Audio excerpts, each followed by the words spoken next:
और हम लेकर हाजिर हैं अपनी खास पेशकश 5 का प्रहार, जिसमें आज मैं बात कर रही हूं INDIA गठबंधन की हिंदू और हिंदी विरोधी नीति की। जी हाँ, ऐसा मैं इसलिए कह रही हूँ कि दरअसल INDIA गठबंधन का एक एलाई है DMK, जिसने एक बार फिर से हिंदू भाषी और साथ ही साथ हिंदी पट्टी जो है उसे लेकर एक आपत्तिजनक टिप्पणी की है। और जो यूपी बिहार वाले हैं उनको शौचालय साफ करने वाले और निर्माण कार्यों तक ही सीमित रहने वाला बताया है। हालांकि ये कोई पहली बार नहीं है जब DMK की तरफ से इस तरह की आपत्तिजनक टिप्पणी की गई हो।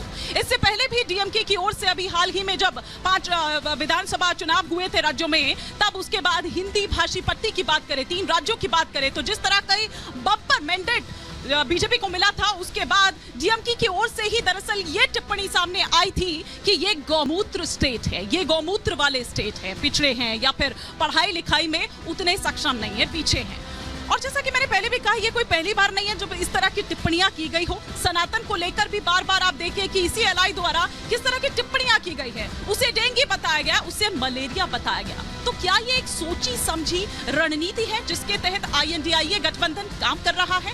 आज इसी पर कर रही हूँ 5 का प्रहार, क्योंकि ये पहली बार नहीं है और इसी तरह के कुछ बयान जिन पर नजर डालनी आपको जरूरी है, और एक एक कर वो बयान मैं आपको सिलसिलेवार तरीके से ग्राफिक्स के जरिए समझा रही हूँ।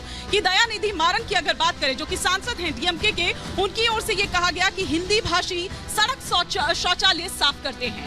वहीं इससे पहले राहुल गांधी, कांग्रेस के सांसद है कांग्रेस के, उनकी ओर से कहा गया कि दक्षिण के लोगों को मुद्दों की ज्यादा समझ नहीं होती है, दक्षिण के वोटर ज्यादा समझदार हैं।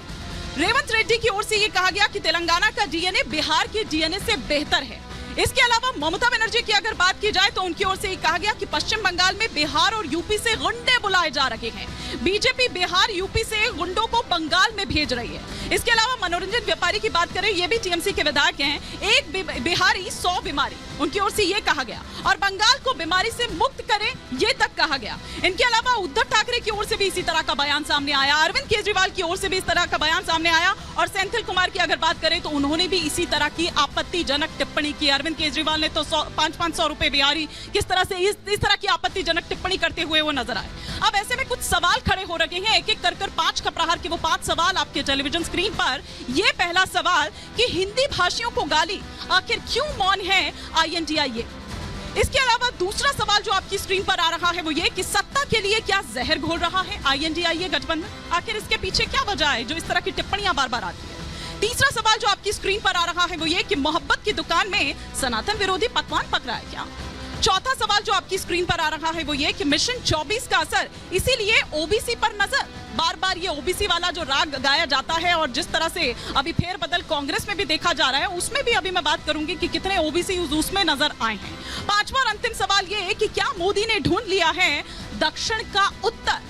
ये वो तमाम सवाल होंगे जिनके इर्द गिर्द हमारी चर्चा आज रहने वाली है। कुछ खास मेहमान हमारे साथ स्टूडियो से जुड़ेंगे, कुछ खास मेहमान हमारे साथ यहाँ से भी होंगे, लेकिन उससे पहले आपको दिखाती हूँ एक रिपोर्ट।